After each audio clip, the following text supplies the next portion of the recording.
Go with the Coopers. Cooper! At TopCon, we know a thing or two about a smooth surface. Roads and highways, piece of cake. Airports, let's just say it'll be the smoothest landing you've ever had. But what about when you want to go fast? Real fast? No, faster. We've helped cars go faster than they've ever gone before. Broken a few lap records along the way. Want the best paving performance? Go to the source. TopCon, always one step ahead.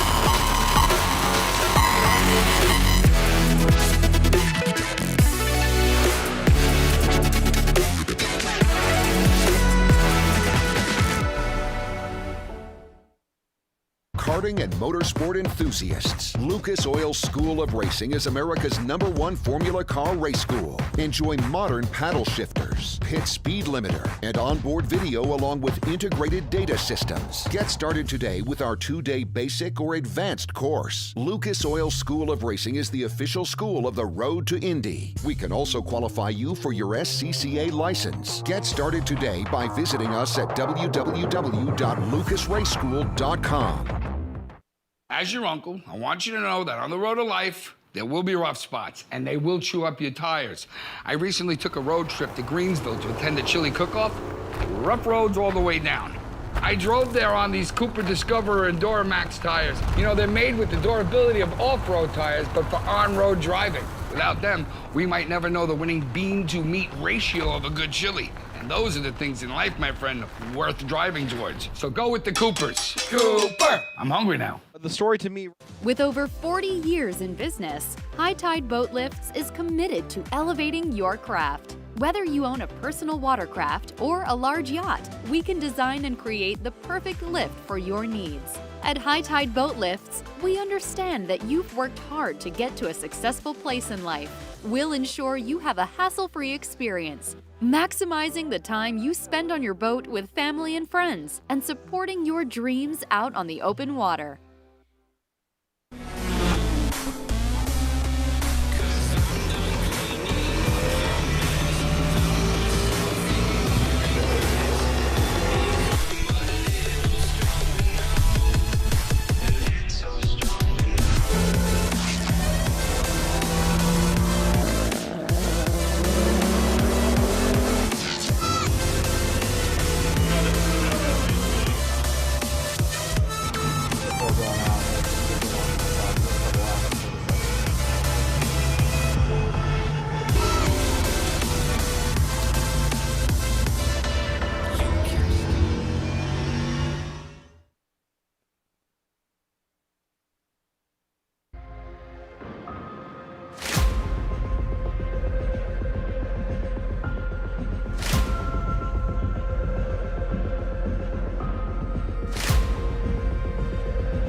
We're here in the Road to Indy paddock with a powerhouse of the Road to Indy, Ricardo Juncos of Juncos Racing. Ricardo, big announcement this offseason. You're headed back to IndyCar. Take us through that. Yeah, obviously it's one of the biggest announcements that we made, obviously in my life for sure. But then since we came into IndyCar in 17, that's what we was trying to do in the last 5 years. So now we are going to IndyCar in the way I was dreaming about, kind of more proper way in a sense. Very excited times. At the same time, this is our 13th consecutive season in Road to Indy with the Indy Pro. So we want to make sure, if anything, the whole program just get benefit from this. That's fantastic. Obviously, Brad Hollinger, he was a former investor in Williams' F1 team. How does that feel for you going into the offseason? That just fills up your war chest. Yeah, I think he's good. I mean, I think he's a perfect fit for us, and we get along really well. He's fanatic of motor racing. He's obviously all his story for him and be by one of the Williams F1 owners. That's actually, wow, like huge. So obviously it's a lot for me to learn from him as well. So now he's going to be a plus, right? Someone that we will have proper budget to do developments in IndyCar to make sure that we can continue. We have a path, we have a program that is consistent, is predictable. Obviously, it's not easy still, that we got to put a team together now for the last 3 races in IndyCar, which is not easy, right? In terms of people, engineer, crew chief, mechanics, all that, and drivers, of course. But for me, it's very important to start now. So we're going to do these 3 races in IndyCar. So we're going to show everybody to the world that we come in serious, we come into the top, and also Brad is going to be much more involved in Road to Indy as well. We want to make sure we don't leave proper talent. Someone like you, actually, with a lot of talent, Victor Franzoni, Peter Dempsey, I mean, coming many with the talent but no money behind, right? So we want to create a system inside the team that develop the drivers in a proper way, the way we believe is proper, and that's good as well, you know. I want to make sure we finish in a strong note this year, and now we have time to prep everything properly the way I wanted, Indy Pro, Indy Lights, and IndyCar for 2022. Well, you heard it here first, folks. If they weren't a powerhouse before, Juncos Hollinger Racing gearing up for a powerful 2022. Ricardo, thank you very much for your time.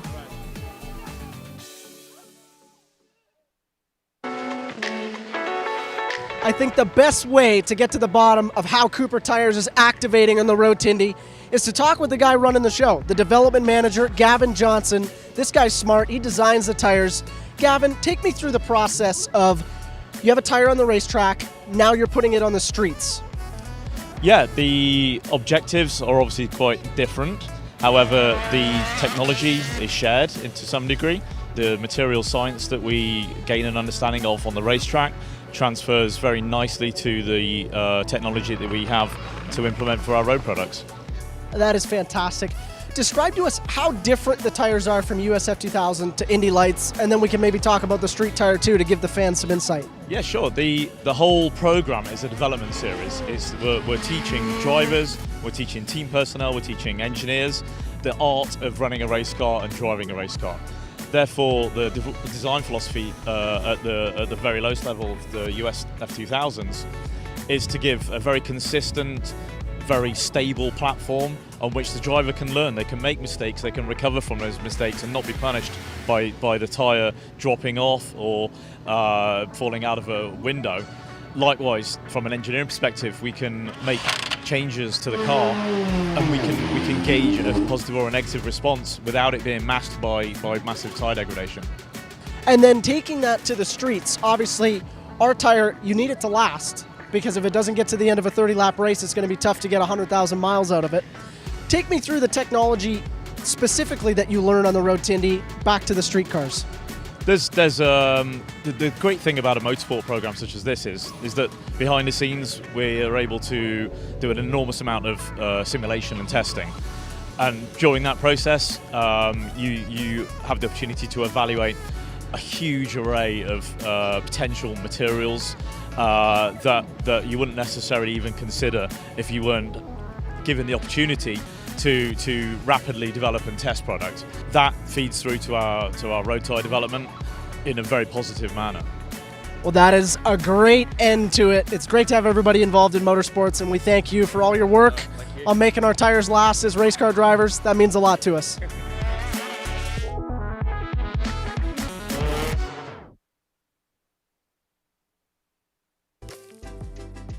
For our next segment on Road to Indy, we're here with Dan Anderson, CEO of Road to Indy. He's the man to talk to about these new cars coming out for 2022 on the first two rungs of the road to Indy in USF 2000 and Indy Pro.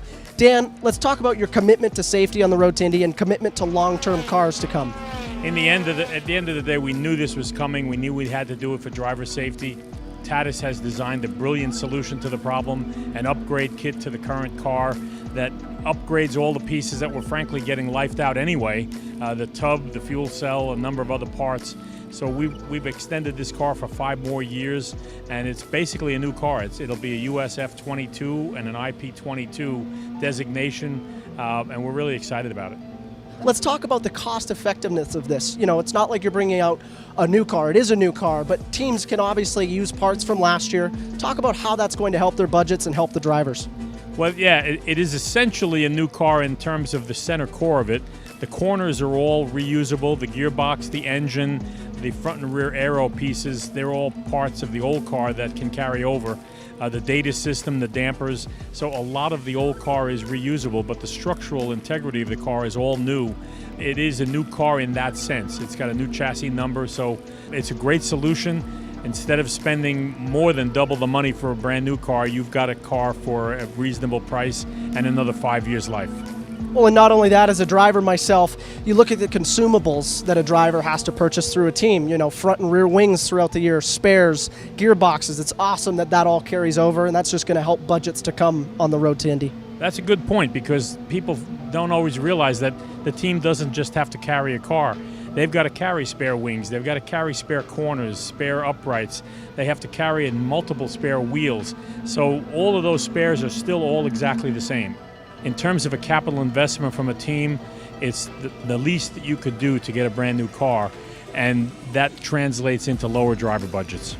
I think the statement that we've been making as a place that delivers drivers to their career objective, IndyCar, the top rung of the ladder, it's working. Our drivers have not only gone through our program, they've succeeded very well on the IndyCar level, and that proves that the concept works, that the training works, and that if you're a young driver, you come onto this ladder, you have a great shot at a future. Dan, thank you very much for your commitment. We can't wait to see the USF and the IP22 on track next year, and can't wait to see the new talent coming to the road to Indy.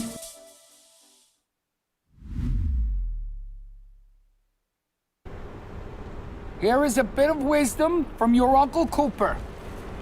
Tires exist on a spectrum. On one end, you got too much tire.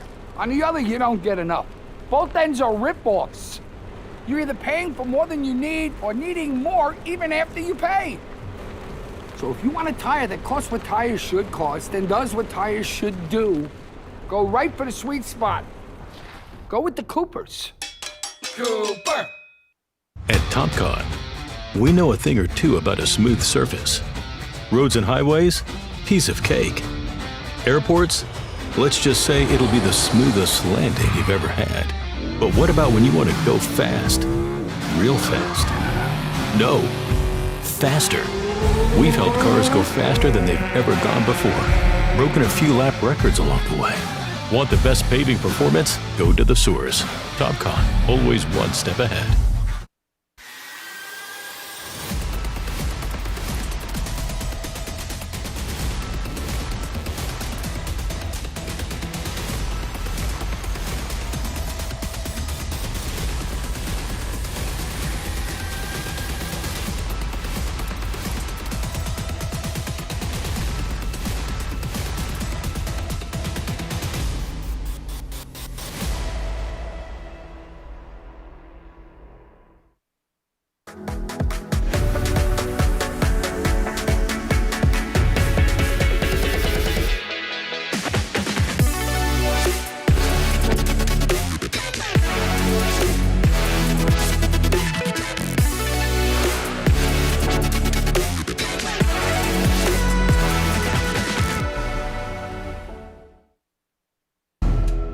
Championship so close you can taste it.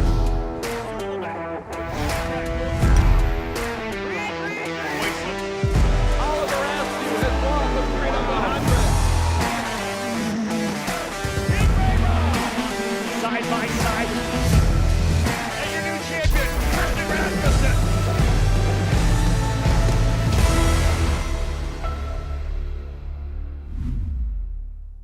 million scholarship to move to the NTT IndyCar Series next year, following in the footsteps of drivers like Pato O'Ward. We have a set of 11 drivers getting ready to go for the front end of the doubleheader. Let's have a look at the grid as they're ready to go racing here this afternoon. 11 drivers, as I said, set to go, starting at the tail of the field in the Carlin Racing number 7 machine, the driver out of Louisiana, the rookie Christian Bogle. Bogle in the 7, starting in 11th. Moving now to row number 5 on the outside. It's the number 51 making his debut in the Indy Lights program. We watched this driver over the last couple of years in USF 2000 and Indy Pro, the runner-up in the Indy Pro 2000 category back in 2019. His debut here with Juncos Racing, Rasmus Lind out of Sweden, the number 51, starting in the 10th position. Inside of that row, the driver from Canada and the U.S., Devlin DiFrancesco, running for Andretti Steinbrenner Autosport in the number 17, the rookie driver starting in 9th.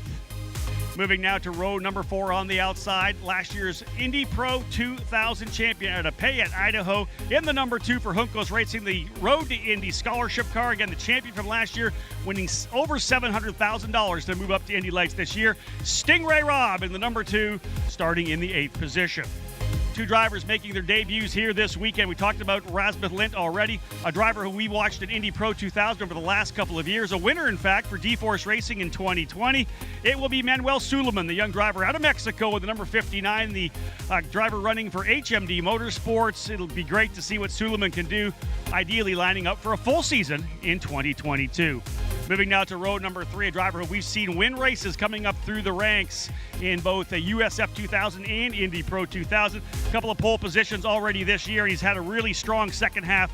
Daniel Frost in the Denjet machine for Andretti Autosport, the rookie in the 68 out of Singapore, starting in the 6th position. Inside of row number 3 right now, driver to Mount Kisco, New York, a winner a couple years ago at the Indianapolis Motor Speedway. In the number 27 machine for Andretti Autosport, it's Robert McGinnis. McGinnis in the 27, starting in 5th. We'll go now to row number 2 on the outside. Driver second place in points, had a really strong mid-season run, winning 5 of 6 races. Again, this championship unbelievably tight. Starting in the 4th position for Andretti Autosport, the champion of Indy Pro 2000 and 2019, Kyle Kirkwood from Jupiter, Florida. Kirkwood in the 28 for Andretti, starting 4th.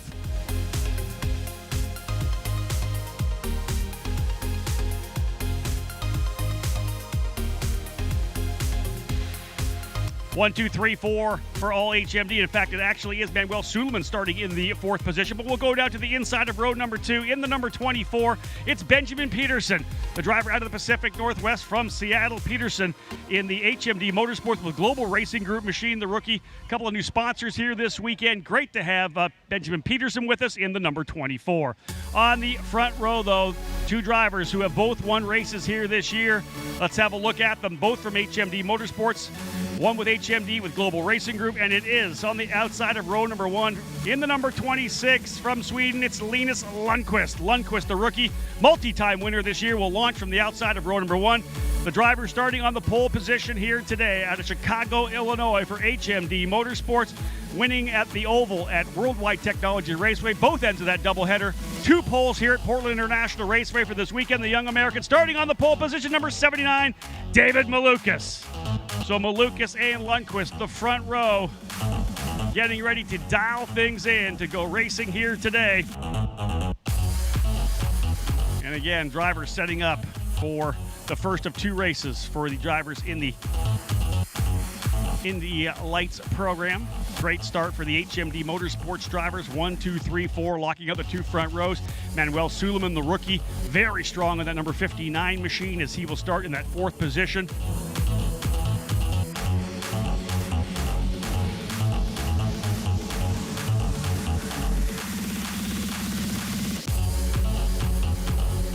Getting set to fire things up here again.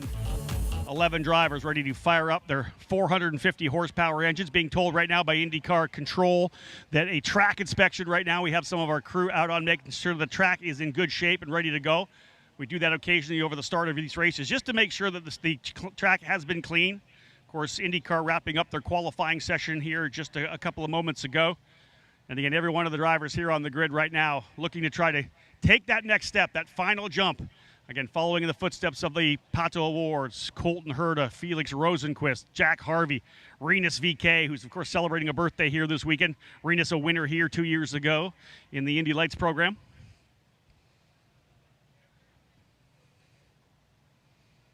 One race today, one race tomorrow. The stretch run for the drivers here in Indy Lights, indeed, is we've had some pretty good races throughout the season, but we race here at Portland International Raceway this weekend. We'll head south down to WeatherTech Raceway Laguna Seca next weekend alongside the NTT IndyCar Series.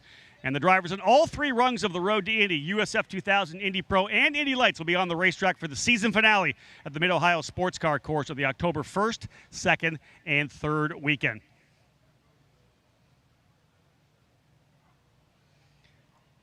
Drivers had qualifying for the second race earlier today, and David Malukas another strong run there as well. Linus Lundqvist second. Benjamin Peterson in third. Top three, the same in both sessions. We'll see how things shake out when we go racing. The opening corner, always exciting here. Again, still on a hold right now from IndyCar Control as we make sure this track is dialed in. I will say this, absolutely beautiful weather, and for those of you IndyCar fans and Indy Lights fans who have come to join us here this weekend, we are thrilled to be back here in Portland, obviously not making the trek here last season, so good to be back here at this fantastic racetrack, an iconic one for sure at Portland International.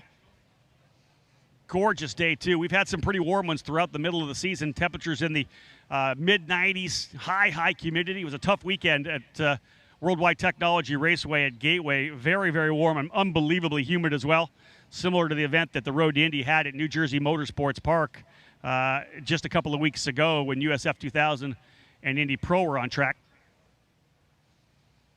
Drivers in that Indy Pro 2000 championship vying for the title worth over $700,000 to make the move to Indy Lights in 2022. A good battle there between Christian Rasmussen and Braden Eves.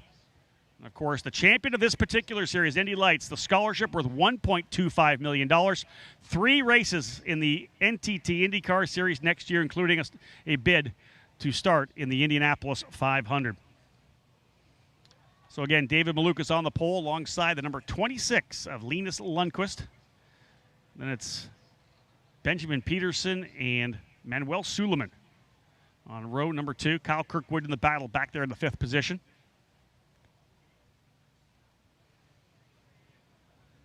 All these drivers, of course, focused on getting things dialed in. Again, just some work being done in the final couple corners of the racetrack. We've seen a lot of drivers, those of you watching the big screen throughout both Indy Lights, ARCA, and with the IndyCar guys as well. A lot of drivers dropping wheels up there, throwing a bunch of gravel out of the racetrack. I just think that the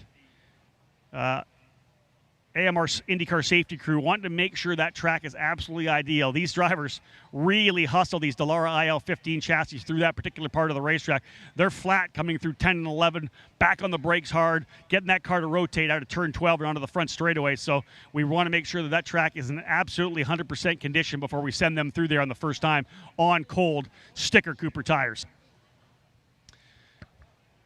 Interesting to see that up here as well. Which drivers have stickers for this particular race? A lot of teams throwing tires at qualifying to try to see if they can improve themselves up the order. HMD Motorsports, I believe, being able to hold on to a set of stickers. Extra set than other teams. So it should be interesting to see how things play out strategy-wise. And again, after these 2 races this weekend, just 4 more events still to go. The doubleheader at Laguna Seca and the doubleheader at Mid-Ohio.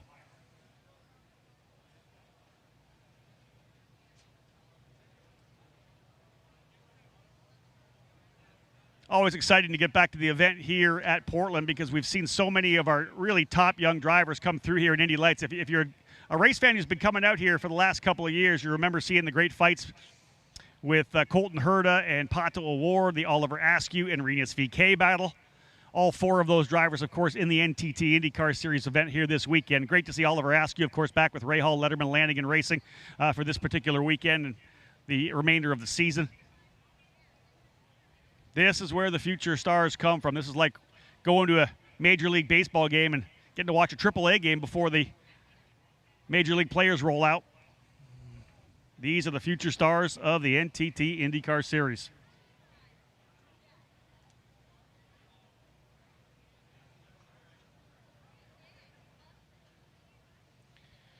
Crews going to work trying to get the umbrellas out here, maybe a little bit of air into their drivers here. It is sunny, not overly hot here, about 72 degrees trackside. But the sun, of course, bearing down. And when you're in the cockpit behind the wheel, it does get a little warmer. You'd like to get that air rushing through. The opening warm-up lap always feels good as the air kind of rushes through a little bit. If you're a Pacific Northwest racing fan, your first opportunity to see our Indy Lights cars with the halo on as well.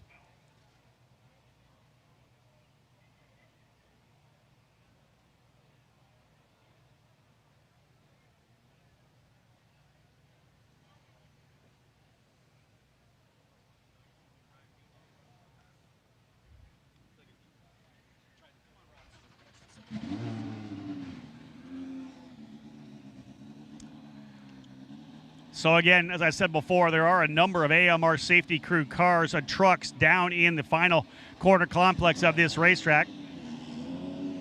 Your trackside, you'll hear some engines firing up here. Not the official start, just getting a chance, I think, to run a little bit of heat through the engines here right now.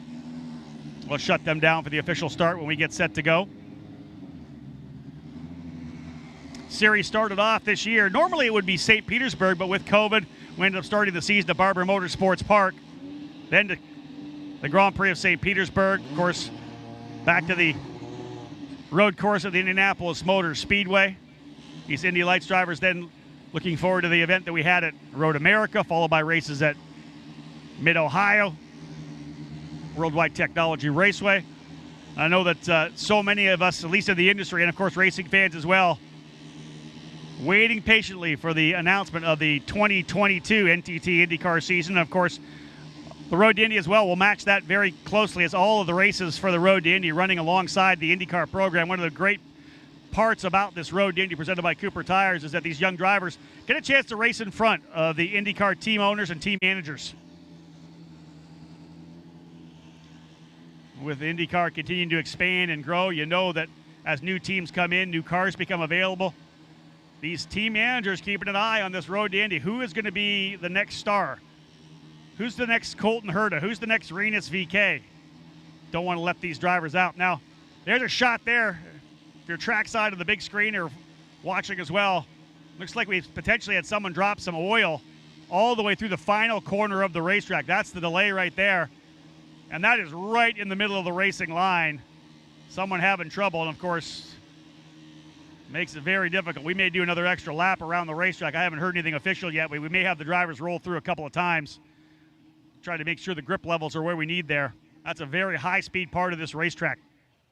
They work their way down that back straightaway, that 10-11 combination, carry a ton of speed through there, stand on the binders coming into turn number 12, get that nose pointed and rotate back through 12 to get on the throttle early and down this front straightaway. Turn 1, of course, one of the optimum passing opportunities here, so getting out of that final corner, turn 12, so crucial to get an opportunity to make an overtake. And remember, one of the things about these cars very similar or rather different than the NTT IndyCar series.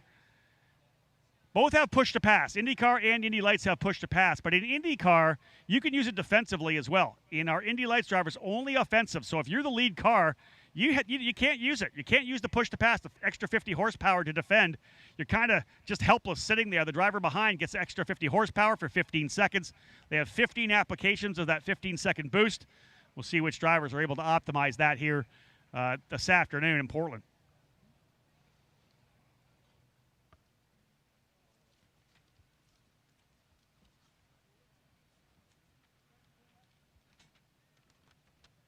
So once again, David Maluka starting on the pole position, a 103.774, his fast time. Behind him by under a tenth of a second, Linus Lundqvist in the number 26. Benjamin Peterson in the 24. Manuel Suleiman in the 59 will be on row 2.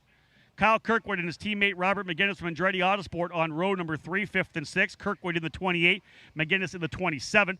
Daniel Frost in the 68 starting in 7th spot. Devlin DeFrancesco in the 17 and 8th. DeFrancesco, runner-up last year in the Indy Pro 2000 program.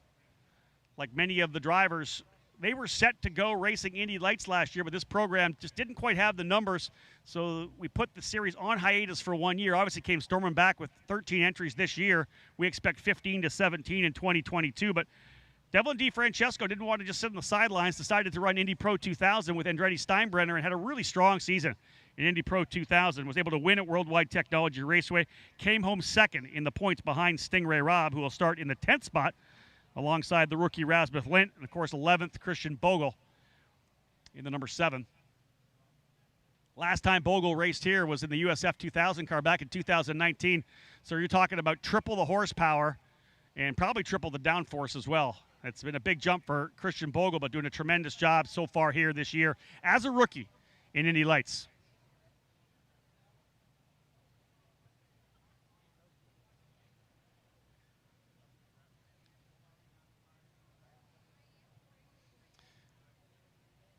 Again, wherever we go around the country going racing, it's always somebody that maybe has a race that's kind of their home race, right? For Kyle Kirkwood, who lives in Florida, it's kind of St. Petersburg. For a driver out of Seattle, this is it, Portland. And that's Benjamin Peterson for Global Racing Group with HMD Motorsports. He's actually never driven here before. He's lived in Seattle since he was 4 years of age, but has raced all over the world. Ran British F3, ran in the Formula Regional Americas Series last year, but has never had a chance to race on this particular track here in Portland. He is loving it so far and enjoying the fact that this is essentially his home race. Got a couple of great sponsors on board as well, one of them being Berto Beef Jerky, the Seattle-based company, signing on with Benjamin. Again, he's been one of the most impressive drivers here in the second half of the season, has really turned things up as a rookie in the program. And we look forward to big things out of Benjamin Peterson when he returns as a second-year driver in 2022. Getting the call that we're less than 3 minutes away from getting things fired up. We'll have all of our corner workers back to positions. Less than 3 minutes before we go racing here with the front end of the doubleheader for the Indy Lights presented by Cooper Tires.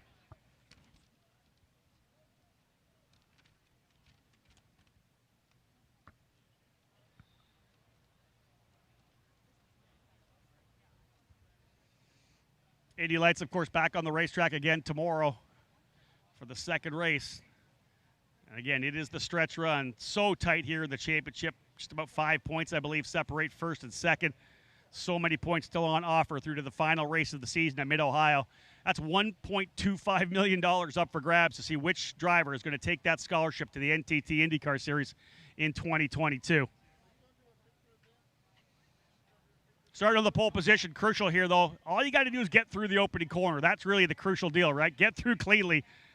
And for David Malukas, with all three of his teammates behind him, you got to figure they'll give themselves a little bit of room and get cleanly through 1, 2, and 3 and get that opening lap in the books.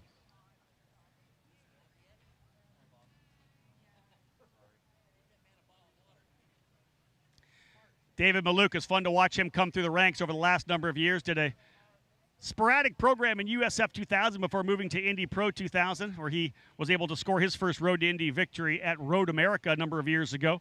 Had a good freshman season in Indy Lights back in 2019. Had a big wreck, actually, at the Indianapolis Motor Speedway in the Freedom 100, but bounced back from that and really has been on the upward swing ever since.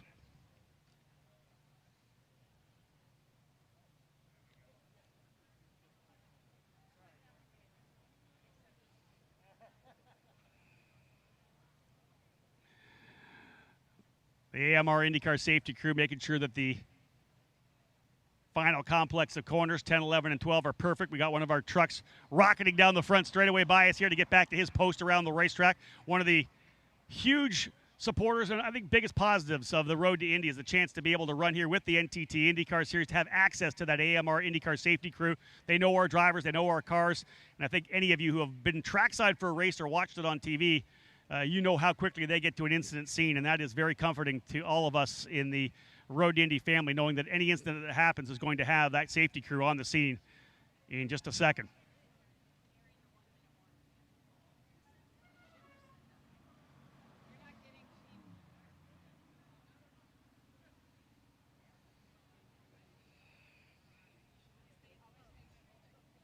So once again, David Malukas starting on pole, Linus Lundqvist in second, Benjamin Peterson in third, and Manuel Sulman fourth, Kyle Kirkwood fifth, Robert McGinnis sixth, Daniel Frost seventh, Devlin DeFrancesco eighth, Rasmuth Lint ninth, Stingray Robb 10th, and Christian Bogle in 11th. Being told we're very close to getting ready to fire things up here now. These drivers have been sitting in these cars for 5 or so minutes. They are ready to get at it. I guarantee you the nerves starting to build up a little bit here. They try to stay focused. Definitely part of the training that they get throughout the road to Indy. That's the mental side. It's not just about being able to drive a car quickly. It's that mental side, both inside and outside the car as well.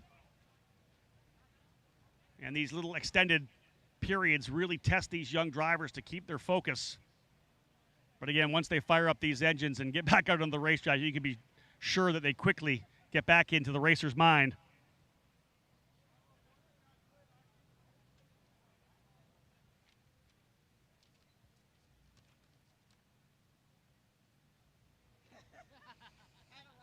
.30-lap race for these drivers here. And again, the doubleheader this weekend. One of the things when we talk about drivers who started in Indy Pro 2000 jumped to the Indy Lights category, it's a big jump in terms of extra laps too. So much more downforce, more horsepower. It's a lot more physical to drive these cars in that extended time. And then, of course, I love talking to the young drivers that come out of Indy Lights into IndyCar when you're running not just for 30 minutes or 45. You're literally going at it for almost 2 hours sometimes. The jump to IndyCar in terms of the physicality is absolutely stellar. And just to talk to the drivers, they get that kind of laugh on their face where they say they thought they were prepared. They thought they were physically fit. They thought they had what it took in terms of the physical side until they actually had a chance to drive an IndyCar for a full race. It does take a lot out of you. And, of course, in some of the very, very high temperatures that we've had throughout the season here this year. So, folks, just 1 minute away before we get things rolling. The AMR safety crew have turned this track back to race control. And we are down here now on pit lane to get things underway. 11 drivers, all with a dream of trying to make their way to the NTT IndyCar Series. Just a couple right now left for the shot at the championship and the $1.25 million scholarship. So time to fire things up. And again, as I said, joining me down here on pit lane right now to help us give the call to fire, we have a number of our good folks from the Portland Police, and including Mark Piombo, a motor officer for the traffic division of the Portland Police. He will give us the call to fire. Again, all 11 drivers getting ready to go, and it is about time to fire things up here, ladies and gentlemen. Indy Lights Racing just a moment away, 450 horsepower behind every one of these drivers. Let's get things rolling. On this day, a day to remember the 20th anniversary of 9/11. Road to Indy drivers, start your engines. And engines coming to life finally down here on pit lane. Time to go racing. Big thank you to our first responders from the Portland Police and Mark Piombo. Lights, engines are fired. Time to go racing. We are set to go racing. This a 20-round championship. This is race 15 on the season. Kyle Kirkwood with 6 wins. David Malukas with 6. Linus Lundqvist with 2. Those top 2 in the championship separated by just 3 points. As the drivers head out on the racetrack momentarily to get some heat in those Cooper tires, we've got a good one to help us call the action out on the racetrack. Michael Young is high above turns 3, 4, well, about half the racetrack, correct, Michael? I know you can see a lot of it here at Portland International Raceway. Yeah, high upon a lift just on the entrance of turn number 5, but I can see all the way back to turns 1, 2, and 3, and then we'll be able to see them enter turn number 4 and 5, and then that left-hander of turn number 6. A very tricky portion of this circuit as they make their way out of that opening couple of turns, 1, 2, and 3. Then turns 4 is a sweeping right-hander. They got to woe it down at the exit of turn number 4. They set up for about maybe a 80-yard dash as they enter turn number 5. That's another right-hander. Then turn number 6 is a left-hander. Depending on how you get through this complex of curves and what line you decide to take, you'll either be back on the accelerator hard or just half throttle as you make your way out of turn number 6. And then they come upon a very tight right-hander of turn number 7, the machine of David Malukas following the pace car. The rest of this Indy Lights field making their way through turns 1, 2, and 3. Well, 10 of the 11 cars, Jake, making their way through turns 1, 2, and 3 because we're a little concerned. Devlin DeFrancesco a little slow out pit lane. Well, Devlin DeFrancesco must have heard you, Nick, because all of a sudden he got that machine, that power trap hydrogen machine fired up, and now he is off and running, but he's going to have to catch up to the field. Michael had mentioned the area of the racetrack that he will see when he leaves, or when they leave, I should say, his view. The cars will then take the turn that is a right-hander that is turn number 7. It actually comes with kind of a sweep that looks like it's downhill. It's not so much that, it's just the fact that it's one area that seems to have a bit of a banking to it. So when they take that right-hander that is turn number 7, and then it's a slight left that's turn 8, that leads to another area of the racetrack where things can get fast. That's a straightaway before it sets up for turn number 9. Devlin DiFrancesco, just as I said that, Nick, it looks like he's having problems with the gearbox. He is rolling. And Michael Young, I don't know if he's into your view or not, but Devlin DiFrancesco now back onto the throttle. But clearly there's something there in terms of trying to find the consistency of the speed that's going to be necessary for him here. He's really revving the engine and trying to drop it into gear, so it's almost as if he doesn't have first and second gears, maybe third. He's just now to the midway point of that left-hander of turn number 6, the outside line. He's revving the engine again, trying to drop it into gear, but I think slowly but surely, guys, he's going to roll through that gearbox and have nothing as he's just to the exit of turn number 6, slowly gets it back into gear, but man, big problems for the number 17 entry of Devlin DiFrancesco.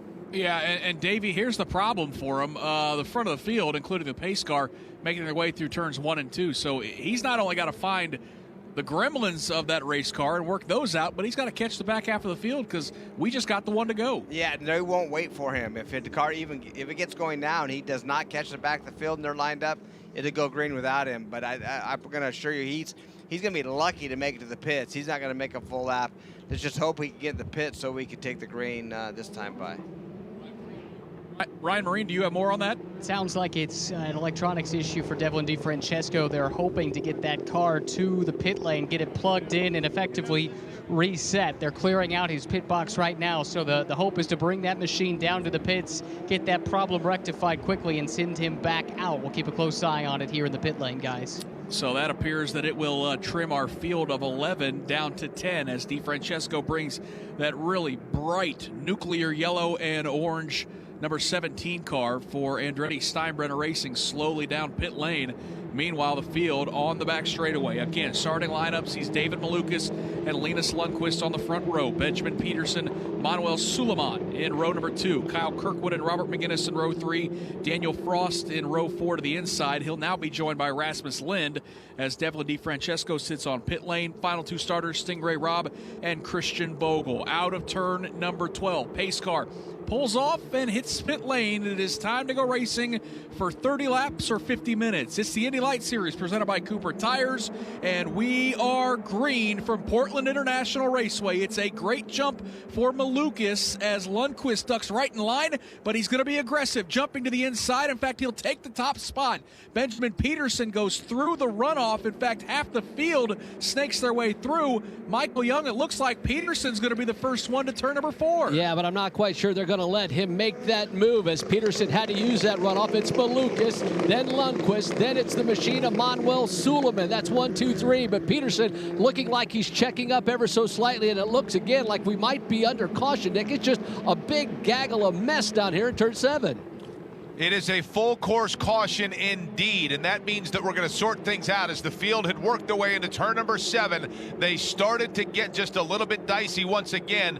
But Nick, the reality is, and by the way, worth pointing out as we are under caution here at the start of this race, because of the delay, should this become a timed race and not a lap numbered race, we go from 60 minutes to 50. So it's a 50-minute race at maximum, but they're going to have some things to sort out here. Yeah, and Davey Hamilton, I actually kind of applaud race control for Indy Lights because we go yellow not for an incident, nobody got off track, but boy, this was going to be such a headache to try to sort out of who gets penalties and who doesn't, and we still may see some penalties here, but probably a good call, at least for the show itself, to make sure that we line them back up and try it again. Well, for sure we know that you can't advance your position by going off course. So what we see here is 3 guys, the first 3 guys, by the way, all going off course and pulling back on race. Actually, 4 of the Kirkwood as well, yeah.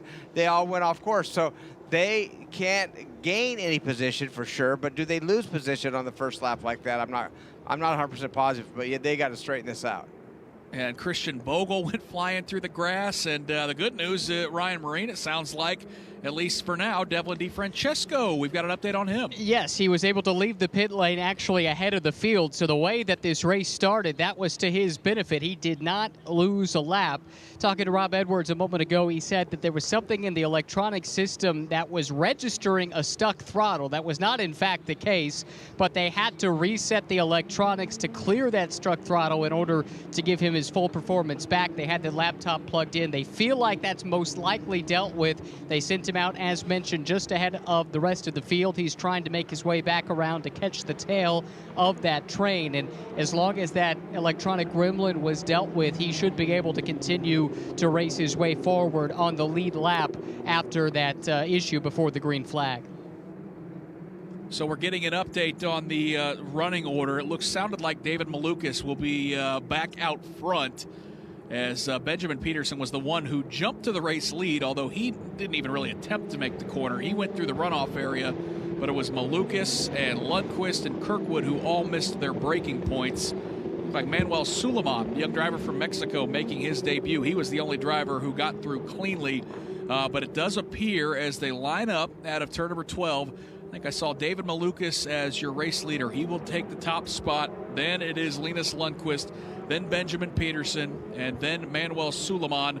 Kirkwood back to 5th as he advanced one position as well through that botched opening corner. So lights are out on the pace car, 1 to go. Davey, I guess we'll try this. This is the Indy Lights race that just never wants to happen, apparently. Well, I guess that they forgot that there's a corner down there, and they forgot to brake for it. I'm not 100% sure what went on, but all of them drove in way too deep trying to get the advantage on the start, and the top 4 went off course.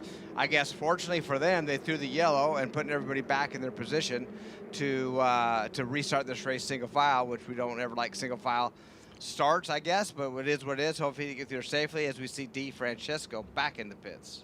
Yep, and they are working on that car as we speak, so he did fall down a lap.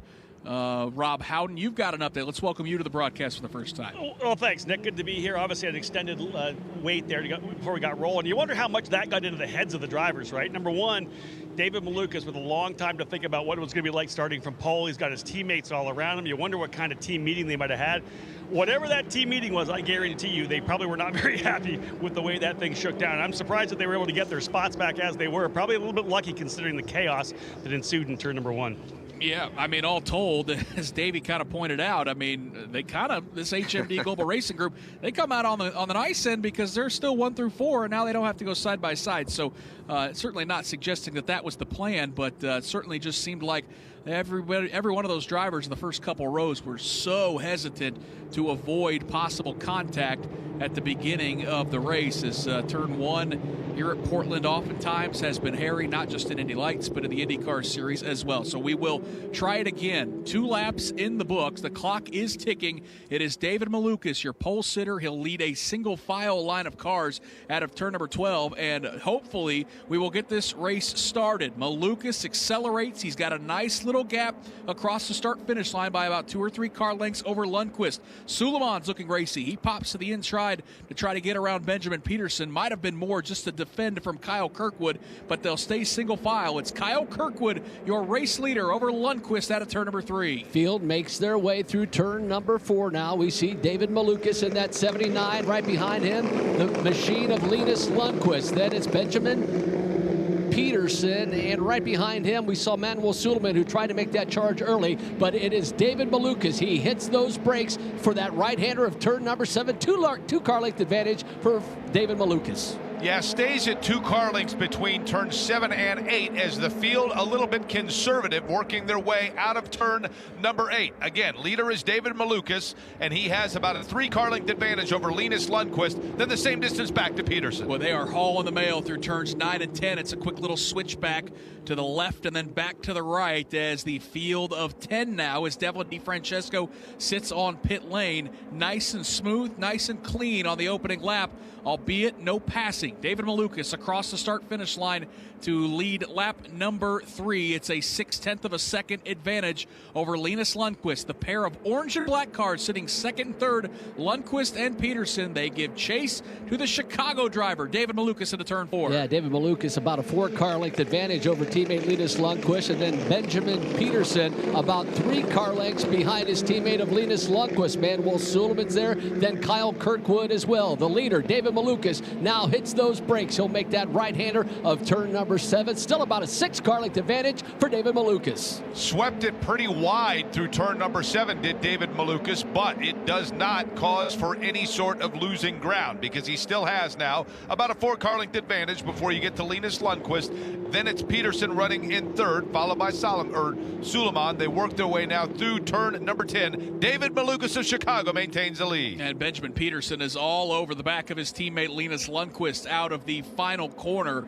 Manuel Suleiman did a pretty nice job at the back half of that lap, putting a nice little gap between himself and Kyle Kirkwood. But let's pick up the battle for second. Benjamin Peterson thought about entertaining a peek to the inside. He gets back in line. Those twin orange and black cars. It's Lundqvist first out of turn 3, followed by Peterson by 2 car lengths. Yeah, Peterson thought he'd just skip that turn 1, 2, 3 complex at the start of the race and make things a little bit easier. Penalized, now back in that third position, but all over that rear wing of his teammate Linus Lundqvist. Lundqvist out of turn number 6 in that second position. Now his teammate Benjamin Peterson closes back in 2 car lengths as Peterson takes a look to the inside. Boy, he does take a look. Michael Peterson is not able to make that move, but he's right on the rear wing. Is he going to make it now through turn number 8? They literally look like they're magnetized to one another. Now Peterson is going to go side by side. Nick, is he able to close the move? No, Lundqvist holds him off. He took a look and kicked up a ton of speedy drive. That is a fast and narrow portion of the racetrack. And boy, Lundqvist about got sideways out of the final corner. Davey, a good battle between these two teammates. Yeah, really good battle between these two. He's in a good passing zone right now. We'll see if he can make that move. Going down in turn 1, tries the outside, locks his tires up, doesn't make the move. Hard to set him up. He is definitely faster. Ooh, something happened. Must have missed a gear there. He's going to lose a position, actually. Yep, Kirkwood's going to get around him. Kirkwood cleared Suleiman just moments ago, and Michael Young, all of a sudden, Kyle Kirkwood's charged to third. Now Benjamin Peterson was off into the dirt, to right side tires in those dirts. He kicked up a lot of dust. As you said, Kyle Kirkwood able to get around him. Now Robert McGinnis trying to close in and get around Benjamin Peterson. So from going from that third place, trying to get that second place battle, he's fallen all the way back to 5th.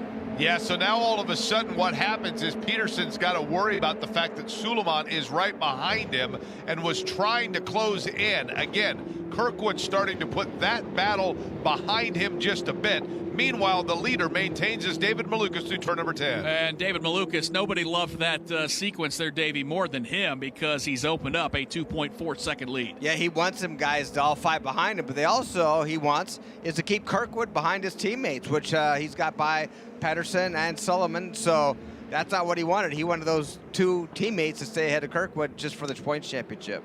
So 7 laps in the books, 23 to go. Let's take a look at that battle. It's now for 4th. Peterson, Suleiman, and Robert McGinnis all of a sudden looking racy in the 6th spot, Michael Young. Yeah, Kyle Kirkwood about a 2-car length advantage over Benjamin Peterson. And as you said, it's Robert McGinnis in that 6th position. Kyle Kirkwood able to gap himself. Boy, whatever happened to Benjamin Peterson when he got off track there? He may not have those tires cleared off. He just doesn't look as quick as he did in those first opening laps, Jake Query.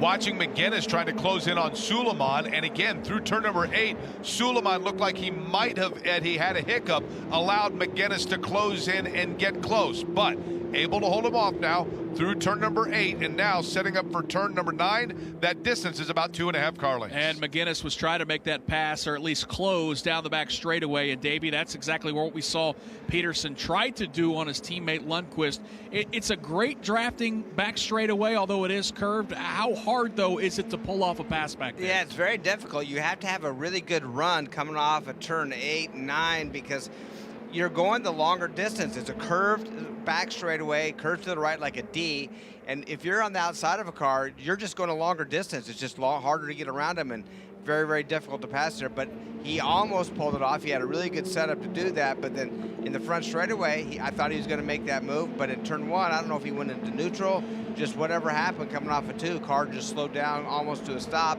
before he got it back in gear and got going again. Tell you what, visually it does look like David Malukas, or excuse me, Kyle Kirkwood might be closing on second place running Linus Lundqvist as they make their way down that back straightaway. Oh yeah, there's no doubt. He's closed within just a couple car lengths as they snake their way through turns 8, 9, 10, and 11. Kirkwood out of the final corner, giving chase to Linus Lundqvist. The lead for David Malukas is a healthy 3 seconds, but the battle for second is on. Orange and black, the colors on Linus Lundqvist's car. Kyle Kirkwood in the blue and silver. Lundqvist will pull to the inside to try to defend. Kirkwood will go around the outside, but he can't make the pass stick. They'll both get on the accelerator quickly. Lundqvist holds him off, Michael, but the question is for how long? Yeah, Kyle Kirkwood did a great job. Almost got around Linus Lundqvist. Back end steps out ever so slightly for the second place running Linus Lundqvist. Kyle Kirkwood trying to gather things back up. Now Benjamin Peterson starting to look a little bit racy again. So whatever Kirkwood had when he tried to get around Linus Lundqvist, kind of lost it. It's Lundqvist with about a 3-car length advantage over Kirkwood. Boy, the lockup of the brakes there for Peterson, but it's his teammate in front of him, 2 spots in front of him, talking about Linus Lundqvist, trying to get some gap now from Kyle Kirkwood. That distance is about 3.5 car lengths, and as Nick had talked about, it was perhaps, a couple of turns ago where an extra car length was found for Linus Lundqvist, but Kirkwood now through turn number 11 is starting to try to close that gap just a little bit, Nick. But not close enough this time to make the pass, Davey. Is this a situation where Kirkwood's going to have to kind of regather after that failed pass attempt 1 lap ago? Yeah, and you have to remember, no pit stops. So these Cooper tires, they have to make sure they run the entire 30 laps. Now, I know this is a timed race. Are they going to make it to complete distance? I would think so, but the tires wear out towards the end, and so no matter what, make sure you're taking care of those tires. Make sure you're not using them up, because if you are, you're not going to be able to make that pass. And by the way, you may be able to lose some spots as well. We have hit the 1/3 mark of this 30-lap race. Full field rundown. David Malukas has led every single lap. His advantage is 3.8 seconds as we see Manuel Suleiman got off the racetrack, and Jake, was that Robert McGinnis who snuck around him? He did. He worked his way to the inside as Suleiman got just a little bit loose to the outside, and so McGinnis got past him. Now Suleiman has, I think, a little bit of action from Frost just behind him, so we'll see whether or not Suleiman didn't lose a little balance on that race car. Robert McGinnis is trying to put both of them well back in his rearview mirror. Yeah, we'll get to that full field rundown momentarily because we want to stick with that battle because Suleiman has his hands full. Daniel Frost goes all the way down towards the pit wall. It's an aggressive move as Suleiman threw a block, but a nice pass by Daniel Frost. He gets to the inside in that red and white car, and now, Michael, we'll see if Manuel Suleiman has anything to answer into turn number 4. Yeah, Daniel Frost about a 2-car length advantage over the machine of Manuel Suleiman. Now Rasmus Lind starting to join this battle as well. So we see Suleiman struggling ever so slightly. Back end looks like it stepped out. Whatever's going on with that car, Rasmus Lind looks like he's going to try to take advantage of it. They work their way now, and again, Suleiman has all of that happening just behind him with that Juncos machine starting to close in. We're talking about Lynn there, but Suleiman able to gather it back in just a little bit now through turn number 9. Nick, it seemed as though when he had some activity behind him, Suleiman lost some balance on that race car because, again, we see him kicking up some dirt. And Davey, you would have to think it probably the dirt he got on those tires getting off the racetrack as all of a sudden the battle for second is on. Kyle Kirkwood has made the pass. He caught Linus Lundqvist, but he runs a little wide at the exit of turn number 2. Michael, the battle is on out of turn 3. Yeah, Lundqvist looks to the outside of Kyle Kirkwood, now tries to pull the over under. Kyle Kirkwood able to keep those Cooper tires clean, about 2 car lengths, an advantage over Linus Lundqvist. Now Benjamin Pedersen trying to pounce on Linus Lundqvist. Lundqvist, the back end, stepping out on him again at the exit of turn number 6. Pedersen, or I should say Benjamin Peterson, looks to the outside, so it's Lundqvist and his teammate Peterson through turn number 8. So fascinating, Michael, because that allowed Kyle Kirkwood to put both of them gapped back just a little bit. He got about an extra 2 car lengths to make up when those 2 teammates started going at it. Talking about Lundqvist and Peterson as they start to settle down just a little bit. Nick, I thought it was some great racing between Kirkwood and Lundqvist because they literally were going side by side and it looked like had great respect for each other. Then all of a sudden Peterson decided he wanted to get in on it. Yeah, and Kirkwood just simply made the pass, but couldn't get back on the throttle as cleanly as he would like, and he's having to defend still. Here comes Lundqvist right back at him, going to try to streak around the outside. Kirkwood will slam the door shut in turn number 2. That's going to halt the momentum for Lundqvist, and all of a sudden Benjamin Peterson right there in the tire tracks. The battle is now for third. It looks like Kyle Kirkwood good through the twisty portions of this Portland International Raceway. He is in that second position, then Linus Lundqvist in third, Benjamin Peterson in that fourth position. Peterson not getting a good run as he did last time by through turn number 6, so Kyle Kirkwood able to gap himself now about 7 car lengths. And these battles that we're calling all come to the delight of David Malukas because he is the leader of this race. Again, it's Kyle Kirkwood running second, then it's Lundqvist, Peterson, Robert McGinnis rounding out the top 5. But Nick, it's been very racy at different portions throughout this race. Yeah, and every time we see a battle for second or third pickup, it just allows the drivers running 4th or 5th to creep right into the mix. So as Jake just touched on, it's Malukas, Kirkwood, Lundqvist, Peterson, and McGinnis, the top 5. Daniel Frost is in 6th. Manuel Suleiman is 7th. He's doing everything he can to hold off Rasmus Lind for 8th. Stingray Robb is 9th. Christian Bogle is 10th. And Devlin DiFrancesco 4 laps down in the 11th position. This is the Indy Lights Series presented by Cooper Tires. Your points leader is your race leader, David Malukas, and as they run now, he's extended that 3-point lead that he brought into the weekend up to 10, but it could certainly be a heck of a lot more because Davey Kyle Kirkwood has done a fantastic job just to get himself back into the second position. He really has. I mean, he's worked hard, and nobody has given him anything. He's worked hard past each and every one of those guys, and now he's 5.8 seconds behind the leader, Malukas.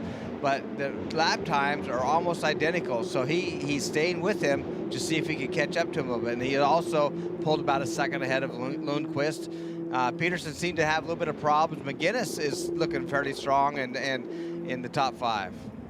Let's get more on third place running Linus Lundqvist. Let's go to pit lane and Ryan Marine. We saw him slipping back a little bit as we entered the second half of this race, guys. And I think it's worth noting that Linus Lundqvist is the only driver who started in the top 5 to start on scuffed Cooper tires, and we might be seeing the consequences of that decision as we get deeper into this race. Yep, those things may be falling away from him, and if that is the case, the pace is going to go with it.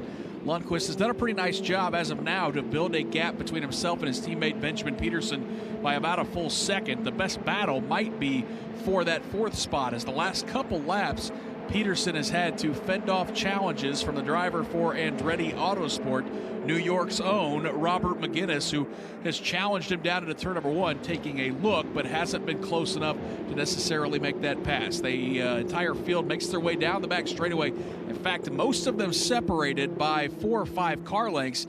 It's just up front, David Malukas has set sail. His lead here on lap number 16 with 14 laps to go is 5.5 seconds. But let's take a look at those battles further back. Kirkwood 1 second, Lundqvist 3rd, Peterson is 4th. This time by through turns 1 and 2. The advantage is healthy enough to keep Robert McGinnis at bay. But Michael, McGinnis has looked pretty racy here at Portland International Raceway. Yeah, he's done a pretty good job keeping himself consistent, at least on these early couple of turns at Portland International. McGinnis had that front end, had a bit of an understeer right there. The front end wiggled as he regained control. That'll allow Benjamin Peterson to check out about another 6 car lengths or so. But yeah, so far so good. It's been a good afternoon thus far for Robert McGinnis. I think the thing that's interesting, Nick, is at the outset of this race, we talked about how David Malukas was going to be able to go through that oil dry, kick up that dust, and have the field have to negotiate it. In reality, over the course of the race, what has happened is it's not the dust, but just the diciness of racing going on behind Malukas. He doesn't have to worry about it so much, but Kirkwood, Lundqvist, Peterson, and McGinnis as well. Been a very active day so far for them. Yeah, this time across the start-finish line, that gap from first to second stays at 5.4 seconds.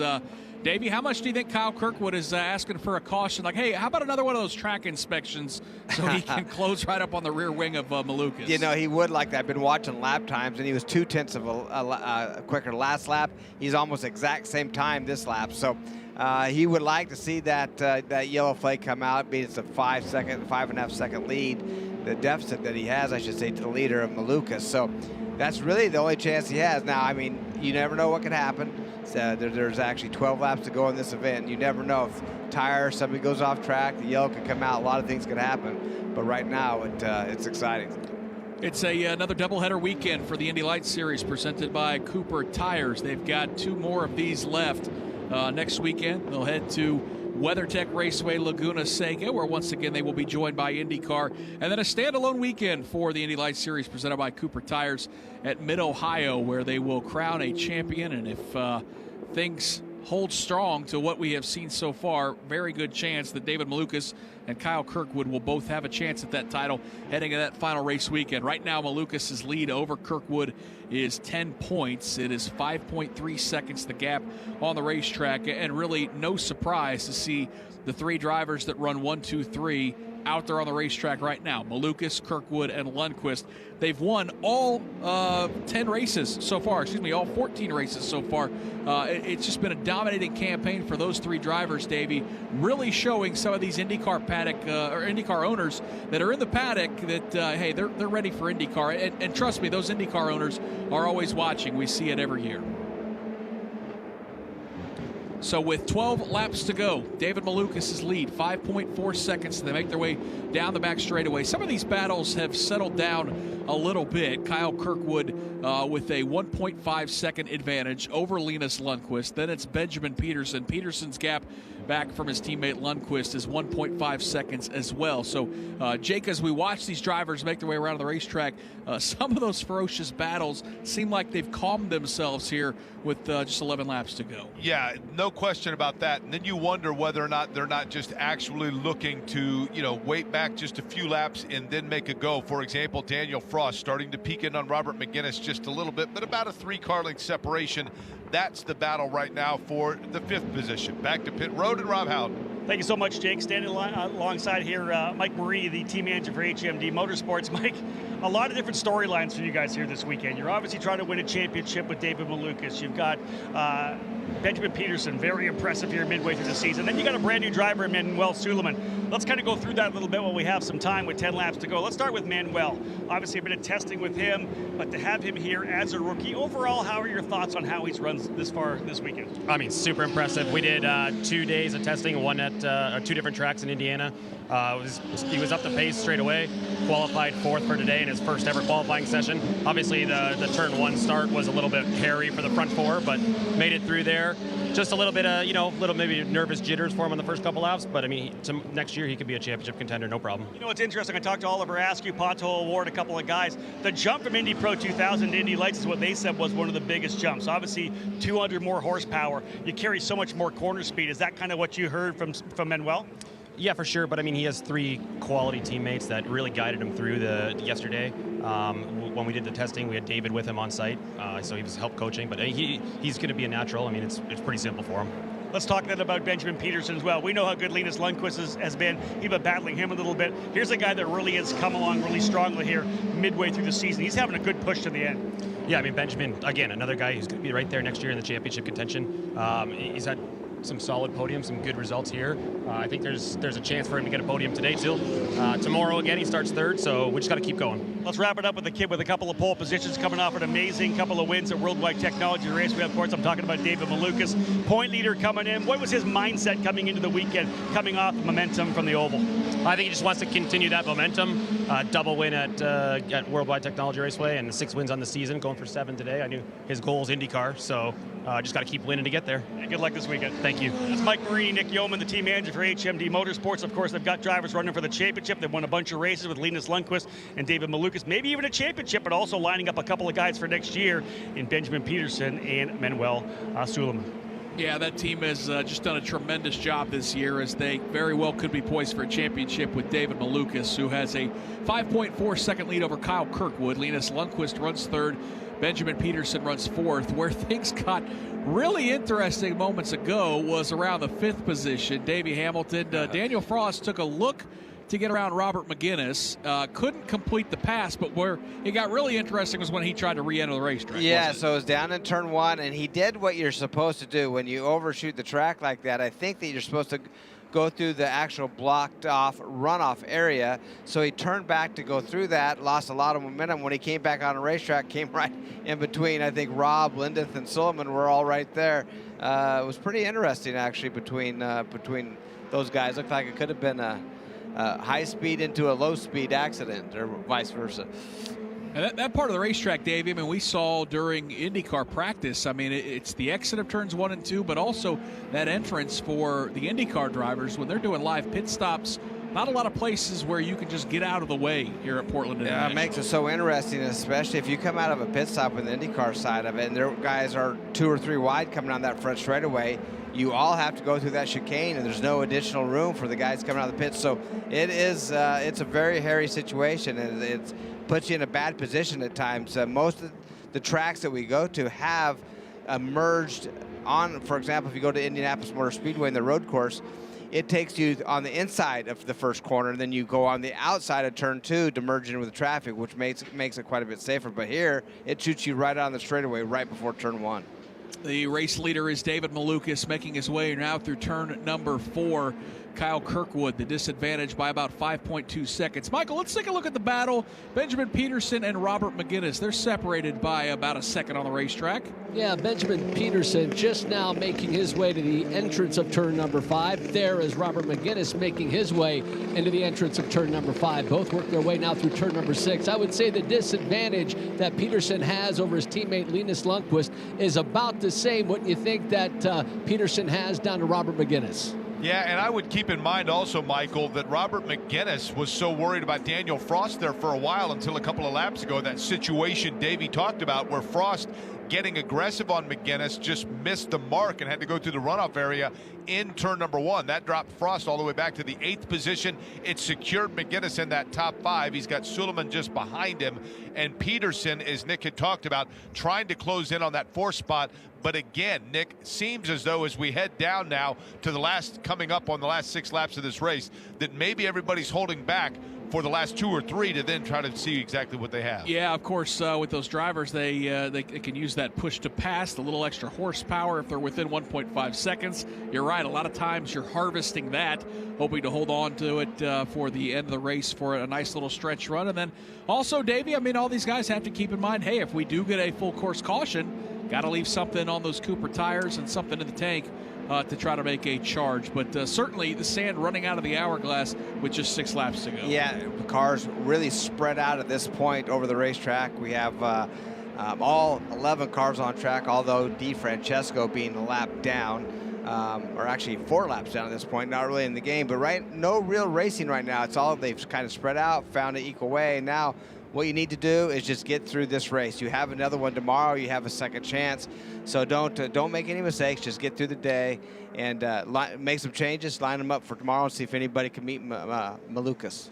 I mean, pretty good damage control all told, Davey, for Kyle Kirkwood. I mean, starting this race 5th, it could have been a heck of a lot worse considering the pace and stretch that David Malukas has been on. Well, yeah, he did everything he could but one position, right? I mean, the only thing he could do is win the race. He did what he had to do to get the second, just doesn't have the pace to catch up to Malukas right now. So that is really good damage control. Like I said, if he could have pulled off the win, that would have been amazing. But right now, Malukas seems to be class of the field so far this weekend. Yeah, as they were sitting on pit lane before this race started, the lead was going to balloon up to 17 points. So just by getting to that second spot, he has trimmed 7 points off of that gap as they run right now. Malukas at just a 10-point advantage. And the reality is, Davey, I mean, with these doubleheader weekends, there's a lot of racing still to go. I mean, IndyCar Series, we're down to the final 3, but even after today, these lights drivers still 5 more opportunities to go for race wins and carve out this championship. So that 10-point disadvantage for Kyle Kirkwood, boy, he can erase that pretty quickly to just be stout in one of these races. Yeah, there's plenty of time left, and you got if I'm HMD and Malukas, I would have to think the last race of the season, Mid-Ohio, who's been dominant there and won like the last 6 or 7 races that he's been there? Kirkwood, the guy that's in second place, hounding you down. So you really better hope you have a nice lead going into Mid-Ohio, because so far Kirkwood's been the dominant car at that racetrack. Rob Howden, let's bring you in because Davey's right. If Mid-Ohio is going to be a Kyle Kirkwood weekend and Portland shapes out to be a David Malukas weekend as he's won both pole positions and is 4 laps away from winning race number 1, boy, that makes next weekend at WeatherTech Raceway Laguna Seca a little interesting, eh? That's the storyline, right, Nick? It's interesting that in the press room after the race at Worldwide Technology Raceway, the second run of that doubleheader there, after Malukas had won both races, I asked the guys the exact question. I said, we're into the stretch run, Portland, Laguna, and the Mid-Ohio. You know, Kyle, you know that Mid-Ohio is a strong point for you, and of course, nobody's tested at Portland.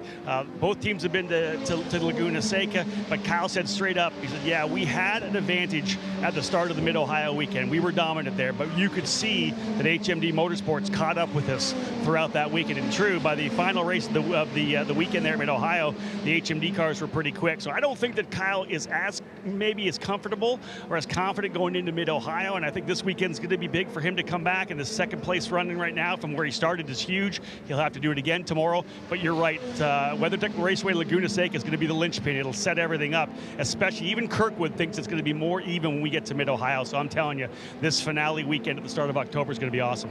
Yeah, it's going to go right down to the wire. I mean, it has felt like it all season long, and it has proven to be true. And Davey, let's be honest, it may not necessarily be who scores the most race wins. It may be the guy that avoids that race championship cratering mistake. I mean, these two have been remarkably consistent. Malukas, if he can hold on to win this race, is going to be on the podium for the 6th straight time. Kyle Kirkwood, if he can hold on to this second spot, he'll have 8 podiums in the last 9 races. So these two have avoided the mistakes that throw away points. And as you look at those final 5 races after today, maybe that's where this championship is not necessarily won, but where it's thrown away by somebody. Yeah, and that you have to be aggressive. You have to be fast. And I'm just talking about Malukas and Kirkwood especially because it's really coming down between those two guys. But you have to carry speed. Be cautious, be safe, but you have to be fast. You have to try to win races. But the mistake-free. If one of these kids make a mistake, that could be the end of it. Hey, you know what I love, guys? This is cool for the last couple of years. You think about what we've delivered to the NTT IndyCar Series and what we've got coming. A couple of years ago was Pato O'Ward versus Colton Herta. And then it's Rinus VK versus Oliver Askew. Now it's David Malukas versus Kyle Kirkwood. The talent that we've been pushing out the top end of this Indy Lights and this Road to Indy program has been unbelievable. We just got more and more rivalries that we're going to see over the next number of years in the NTT IndyCar Series. The future most definitely bright. White flag is in the air for Chicago, Illinois' David Malukas as he takes it nice and easy, smooth through turn number 1. The advantage 5.6 seconds. Michael Young, it has been a nice, smooth Saturday afternoon drive for David Malukas. Boy, he has looked fantastic from the start of this race until the very end. David Malukas making his way through turn number 5, same line. He has made the last 29 laps. David Malukas now exits turn number 6, sets up for turn number 7. The Midwest boy flying high in the Pacific Northwest. Keep and take nothing away from David Malukas in the fact that he just kept on, as you talked about, hitting those marks for all those 29 laps while letting melee take place behind him. But Nick Yeoman, the reality is, as Michael had talked about, he had to go through and have a sunshine day in the Pacific Northwest. He's just a couple of laps away from completing it here in Portland. Help bring home David Malukas. Yeah, winning championships is all about finding momentum at the right time. He swept the weekend at Worldwide Technology Raceway. He'll start the weekend in Portland with a race win. David Malukas across the start-finish line. He scores the victory in the Cooper Tires Indy Lights Grand Prix of Portland, race number 1. The winning advantage is 5.4 seconds over Kyle Kirkwood, who does major damage control. He'll keep the points deficit at 10 markers. He'll finish in second. Linus Lundqvist with another podium finish as he has found himself in that 3rd spot consistently all year long. Benjamin Peterson, kind of a home race weekend for him. He'll finish in 4th. Robert McGinnis holds on to 5th. Manuel Suleiman will finish 6th in his very first Indy Lights race. A tip the cap to Rasmus Lind as well. In his first Lights race, he comes home 7th. So those 2 first-timers do a nice job earning some respect and showing some pace. Daniel Frost will finish in the 8th position. Stingray Robb 9th. Christian Bogle will finish on the lead lap in 10th. And Devlin DiFrancesco did get those gremlins worked out. He completed 26 laps, but ends the day 4 laps down in the 11th position. We see Kyle Kirkwood coming up right up on the rear wing of David Malukas. Not sure necessarily to congratulate him, but they'll make their way down pit lane as they finish 1-2 as they have the majority of the year. And Davey Hamilton, 7 race wins for David Malukas. It is rare in any form of motorsports to have a year where you win 7 races, but David Malukas proves once again he has been stout and as stout can be this season here at Indy Lights. Well, how about 7 race wins, but only 10-point lead in the championship? That's what's really amazing about that. You'd think if you have 7 wins, you're going to be checked out of the championship, and that's just not the case. With Kirkwood winning most of the races, and so yeah, pretty impressive what he's been able to do. Yep, so David Malukas scores the race win, his 7th race win of the season. David Malukas has keeping pace. He is 6 wins on the season and just 10 points back. But David Malukas is going to take those gloves off, pop the helmet off, and we will hear from him momentarily. Your podium today, Linus Lundqvist 3rd, Kyle Kirkwood 2nd. And for the 7th time this season, David Malukas will take home a P1 trophy. Indy Lights back in action, I should say, tomorrow for race number 2 at 1:20 Eastern, 10:20 Pacific time. They're in Grand Prix of Portland, Oregon. And, of course, we're not done on IndyCar Radio. The IndyCar warm-up session coming up here in just a bit as well at 3:15 local, 6:15 Eastern time. About 25 minutes from now, we see a very victorious driver popping out of that race car. Jake Query, David Malukas scores another race win. And here's what I look forward to, the interview with this young man, because you want to talk about charismatic and showing some personality. He is certainly full of it. Let's hear from Kyle Kirkwood, though. He comes home with a 2nd-place finish, and he is standing by with Ryan Marine. A runner-up result, but from 5th on the grid. Kyle, that's pretty good damage limitation when you consider your championship rival started out in front of this thing. Take us through your race. How pleased are you with coming away with 2nd-place points after starting as far back as you did? Man, I'm ecstatic about that. I have to say our Andretti Autosport 28 car was on rails during the race there. I definitely burned my tires off trying to get around everyone. I had a couple big lockups, but that's what we had to do. Like you said, it's kind of damage management that we had out there starting from the 5th position, keep ourselves in the championship. Now we're only a few points behind by doing so I couldn't be happier with that outcome. Take us through some of those battles that you had to work your way up to 2nd. It looked like there were some close calls. Yeah, that is for sure. We had the one moment where, I passed Benjamin and I went in there super deep and I was like, oh, I'm not going to make it. And then I did the same thing with Linus on the outside, and I actually went over that curb and had to go into 1st gear, which is something you never do in this car. And I was able to keep it out front. The pass was actually on Manuel previously on. But no, that was some great racing there. Linus really made me fight for it. And I was pushing hard to catch Malukas, but, they had it today. They've had it all weekend, and maybe we can keep them on their toes tomorrow. Oh, you can race your way forward tomorrow. Best of luck. Thank you so much. To Rob Howden in Victory Lane. Yeah, I've got David Malukas here right now. David, let's take a step over so don't get run over by your car. Well, first and foremost, job well done. You got the victory, but let's talk about the opening green flag. What happened down in turn number 1? I want to hear it from somebody who was in the middle of that chaos. Man, I didn't do anything but look in my mirrors. I just see cars flying everywhere. But I think it also has to do with all that dust put onto the track. I looked at my tires on the start and they were white. I'm like, this is not going to be good. And so I went and then boosh, locked up the fronts, couldn't even slow down. And yeah, I just chose the best clear path and just kind of wiggled through. And I didn't know what to do. I've never been in this situation before, but the officials sorted it out and I think did the right thing. So, yeah. Single file restart, you pull away. How important for you is to keep the momentum up that you had from Worldwide Technology Race, where you had a lot of momentum coming out of St. Louis? Good to keep it going here. Yeah, very good. Kyle's been insane on the starts. He finished 2nd there. So it's going to be interesting tomorrow. Linus is going to be on new tires. And, today I think it showed what the new tires can do. So I think there's going to be 2 bulls behind me wanting to take my spot. So I don't know, tomorrow's going to be, I think, the showdown on if I could keep this momentum or not. And nicely done today. Thank you. It's another race win for David Malukas, Nick Yeoman. It's a 10-point lead. And again, like he said, starting tomorrow looking good. Right behind him will be Linus Lundqvist. And Linus Lundqvist, Nick, joins me here post-race. He's debriefing here with Kyle Kirkwood. The pair of them had an excellent battle on the racetrack. Linus, you got a big smile on your face. I know you'd like more than to finish 3rd, but you had some good battles, including with Kyle, who you were chatting with a moment ago. Yeah, like I say, we want more, but I think today it's not too bad considering we went on scrubbed and used tires compared to the other ones I knew that were going to new tires. So we knew that this race was going to be tough, and I did my best. Obviously, had to go in turn one, never really made out, and then obviously tried defending hard to Kyle, but it was just a little bit too fast with the new tires. But you know, it's good to be back on the podium. It's been a while, and I'm looking forward to tomorrow. And the roles reverse tomorrow as far as the tire strategy goes. You started on the scuffs today. You should have the advantage tomorrow, right? I mean, that is the plan, yes.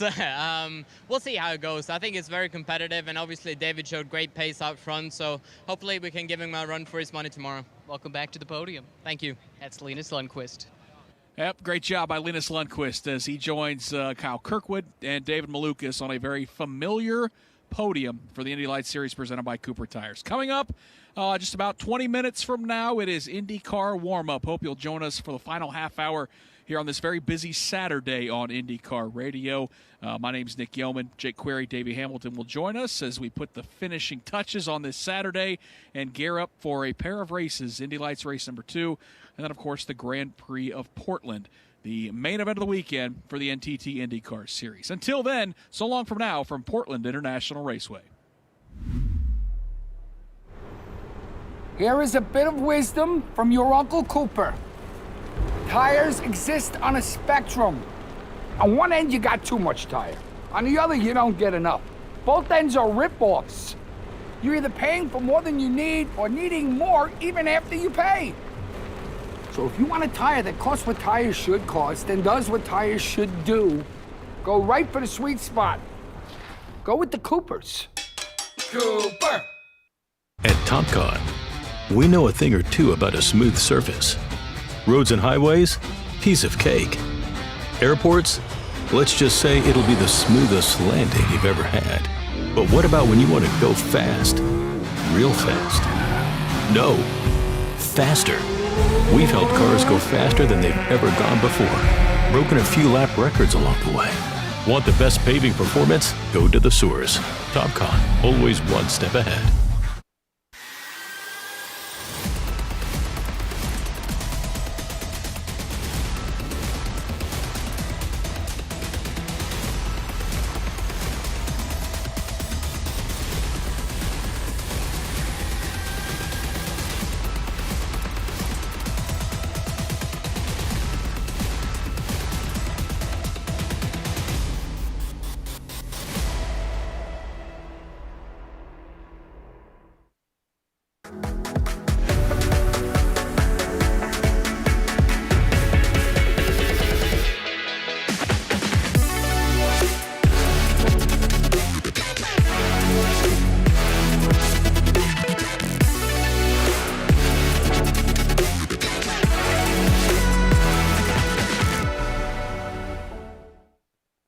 Karting and motorsport enthusiasts, Lucas Oil School of Racing is America's #1 Formula Car race school. Enjoy modern paddle shifters, pit speed limiter, and onboard video along with integrated data systems. Get started today with our 2-day basic or advanced course. Lucas Oil School of Racing is the official school of the road to Indy. We can also qualify you for your SCCA license. Get started today by visiting us at www.lucasraceschool.com.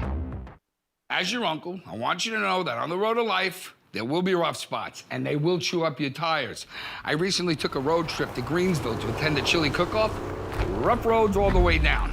I drove... Sweden, multi-time race winner this year, P3, in race number 1. Finishing in second, starting in 5th, getting himself up to P2 to limit the damage in terms of the championship. Really good points. Finishing in second for Andretti Autosport, Kyle Kirkwood.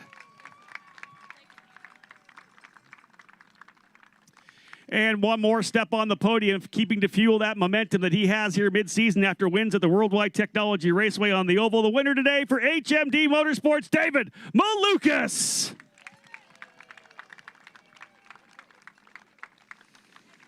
Three talented drivers you're going to see in the NTT IndyCar Series in the next couple of years.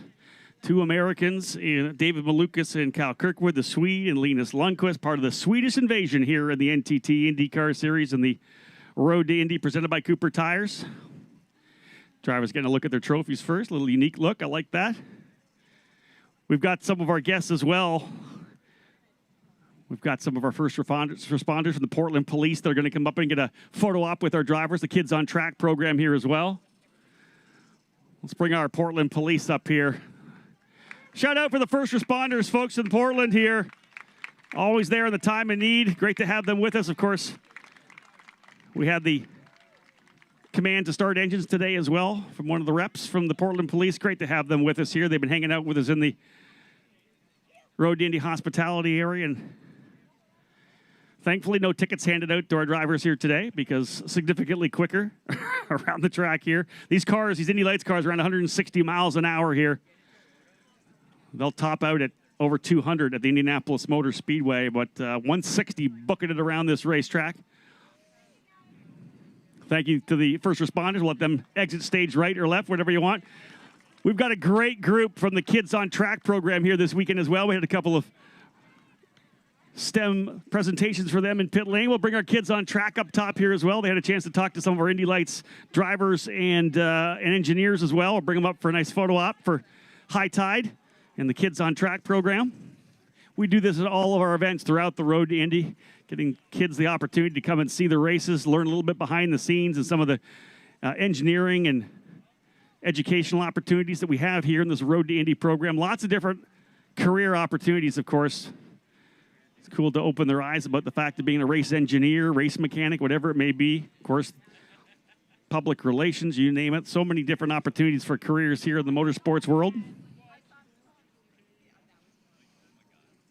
Champagne, of course, getting ready to fly. I would assume they'll probably try to stay away from their suits. They've got to race again tomorrow, and there's nothing worse than racing with a sticky champagne suit. So thank you to the Kids on Track. We'll let them exit the stage. Great to have you guys here with us this weekend. Thank you so much. Hope you enjoyed the day.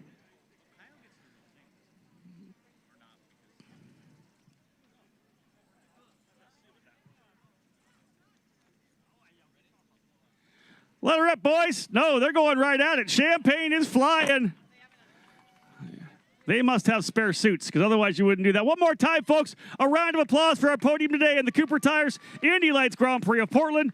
Third place, Linus Lundqvist. Second, Kyle Kirkwood. And another win. And your point lead, David Malukas.